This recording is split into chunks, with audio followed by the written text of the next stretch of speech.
Bill Daley is the chief of staff, or was the chief of staff. All of a sudden, they found a new role for him, and that is as basically an ambassador to outside forces that the White House has to deal with. But internally, they're going to bring in Pete Rouse, who is very well liked, has worked with Obama in the past, and is a big favorite by other White House staffers and Capitol Hill. So they're trying to put a lot of lipstick on this pig, and Jay Carney, the spokesperson, says he is our chief of staff. He retains responsibility. He's got day-to-day operations.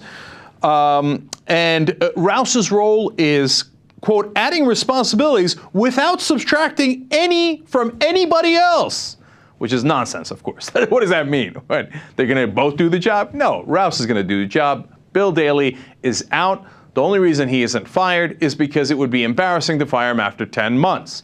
So the question arises, why? Well, one answer is he was not a fan favorite, as one ex-White House staffer said. Others are that he had not been getting along with Harry Reid, who complained that Bill Daley often folded. And in fact, a lot of Democrats complained about that. Here, let me give you some quotes. Jennifer Bendery at the Huffington Post reports, Daley signed off on billions in cuts that congressional Democrats were at that point unwilling to make, according to a source familiar with those negotiations, referring to the recent negotiations over the debt ceiling. In fact, apparently Bill Daley did this over and over, whether it was budget negotiations, the debt ceiling negotiations. He'd walk into a room with the Republicans, he would cut the Democrats out entirely and go, all right, Mr. Republican, whatever you want, you got it. And then, of course, later they would say, thank you very much. They would take that and then demand more.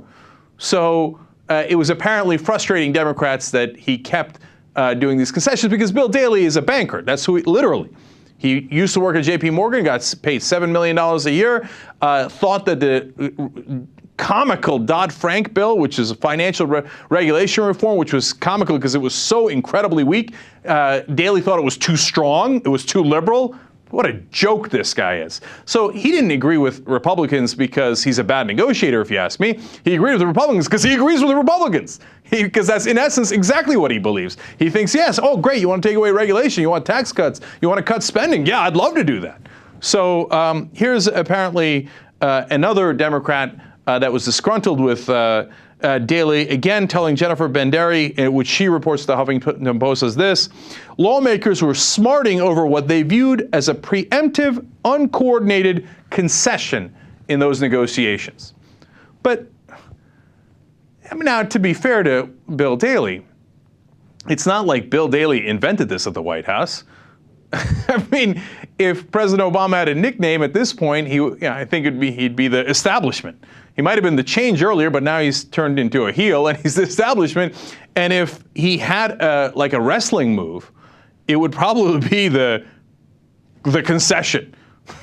Here comes Obama. Oh, he pinned himself. There's the concession. He does it again. So it's not like Bill Daley came up with this. Obama's been doing preemptive concessions for 3 years now. So to put it all on Daley is a little absurd. But since Daley's taken heat and he had talked to the press and caused some trouble for the White House, all of a sudden the Daley Show is over. Okay? Now, you want to know the real reason he was let go? Now, it's true that some people at the White House did not get along with him. Apparently, David Plouffe had trouble with him, and David Plouffe is working on the campaign. The campaign is more important than anything else. So then Bill Daley's in a lot of trouble. Apparently, he closed his door at the White House sometimes. And Rahm Emanuel didn't used to do that. He would leave his door open. And if you walked in and you were a liberal, he'd call you effing retarded. But he had his door open, right? So these are the petty problems that they had with Daley. But the reality is he spoke out of turn. Okay, after he got in trouble, he was already reeling, and then he went and spoke to Politico and had an incredibly honest interview, which is a big no-no in Washington. So let me tell you some of the things that he said. First, his assessment of the first 3 years of the Obama administration. He said, it's been a brutal 3 years. It's been a very, very difficult 3 years, an incredible 3 years. And we're doing all this under the overhead of the worst financial crisis, overhang, I should say, of the worst financial crisis since the Great Depression. It wasn't like all this was happening in good times. Now, this isn't really what you're supposed to tell a reporter, and it's a bit much. Now, you're supposed to say, hey, you know what? It's been a tough 3 years, and the Republicans left us a mess, etc. But you're not supposed to say, like, oh, damn, it's been a horrible 3 years. What have we done? Right? You've got to have a degree of nuance here. And as I read that original story, and then later as I read the complaints about Bill Daley, one of the sense that I was left with was that Bill Daley doesn't understand nuance that well. That's a polite way of saying he's not that bright, okay? I mean, as I was reading this, I was like, I can't, the first day, the minute he came out in Politico, I was like, I can't believe he said this. This is crazy talk. All right, so he then went after Rahm Emanuel. Now, it's some were theorizing that Rahm Emanuel had thrown him under the bus and leaked some of the stories that were against him so that he can brag and go, oh, I was a great chief of staff and Bill Daley sucked, ha ha, right? Now, does that sound like a Rahm Emanuel move? Sarah Palin would say, you betcha, okay? But you're not supposed to respond publicly. You're supposed to cut him while he's not looking. But apparently Daley's not that bright and can't figure that out. So instead he says this to the press. By the way, Roger Simon, who did the interview, were like, now Rahm wouldn't have done that, would he? And Daley says, quote, Rahm would say it. Maybe I miss it. I wasn't there. I wasn't here the first 2 years. But I don't think Rahm was as beloved as people now say. Saying like, yeah, Rahm would throw me under the bus like that, and nobody liked him anyway. I thought that was bad. It got worse. He said, I'm not as aggressive leaking and stroking. I'm not reflecting on Rahm, but I'm not angling for something else, you know. Rahm's a lot younger. Okay. Now he's saying, look, I leaked to the press too, but not like Rahm Emanuel. He was a leaker in chief. I mean, that guy leaked. And Roger Simon, I loved that interview because it was so telling about Washington. Simon basically telling Bill Daley, hey, listen, man, why don't you play the games everybody plays? You just secretly leak while pretending that you had nothing to do with it. We get a scoop, and then we write it totally in your favor. And then why do you think we wrote all those stories praising Rahm Emanuel about what a genius he was? Because he kept doing us favors behind the scenes. So Daley's saying basically, I leaked too, but I'm not as good as Rahm Emanuel is at it. He continues, now referring to Rahm Emanuel's ambition. And he knew he was going to be doing something else in 2 years or 4 years or 8 years, and I'm in a different stage. I'm not going to become the leaker in chief. You can't say that the former chief of staff for your president was the leaker in chief. Remember, they're going after leakers like it's literally a federal crime. I mean, they're trying to find everything they can on Julian Assange. Look at what they did to Bradley Manning. Isolation for months on end which by the way could be considered psychological torture when they hadn't even charged him with anything at that point. They strip him naked at night. That was for leaking, right? But here comes Bill Daley, dumbass that he is, admitting even more. He said, yeah, and hopefully in some organized leaking fashion, I'm all for leaking when it's organized. What are you doing? What are you doing? You're just admitting basically that you leaked secrets when you need to, right? Now, he would come back, I'm sure, later and say, no, well, Bradley Manning, he leaked national secrets, and the secrets I leak aren't quite classified as his, or mine are just for political purposes, just to do a hatchet job. You see how that's so much better? No, we don't really see that.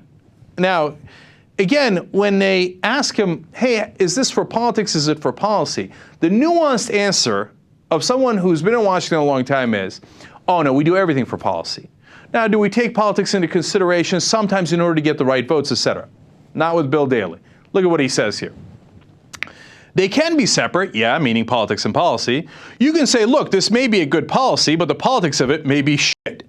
He'll try to find that middle ground, referring to President Obama. How close can we get it to being really shitty policy or really shitty politics by getting something accomplished? You're not supposed to say that. You're not supposed to say, hey, you know what?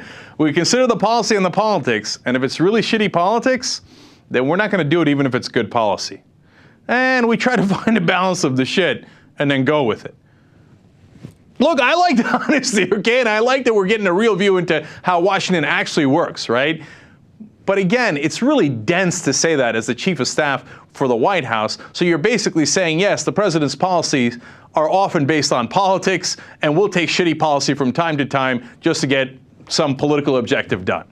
Disaster. Now, okay, finally, at least you think he's going to win, right? You guys got a good chance.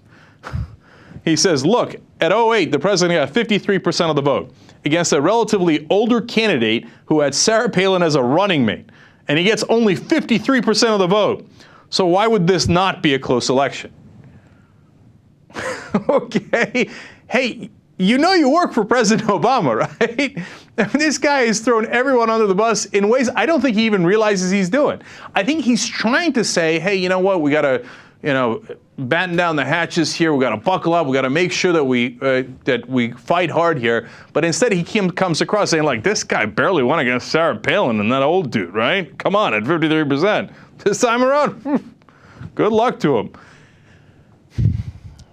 Looks like clown of the earth, man. So he is now officially chief of staff with almost no real job description.